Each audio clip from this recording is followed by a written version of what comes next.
شهر رمضان الذي أنزل فيه القرآن هدى للناس وبينات من الهدى والفرقان فمن شهد منكم الشهر فليصم ومن كان مريضا أو على سفر فعدة من أيام أخر يريد الله بكم اليسر ولا يريد بكم العسر ولتكملوا العدة ولتكبروا الله على ما هداكم ولعلكم تشكرون.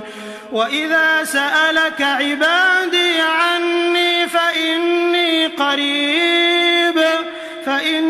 قريب أجيب دعوة الداع إذا دعان فليستجيبوا لي وليؤمنوا بي لعلهم يرشدون.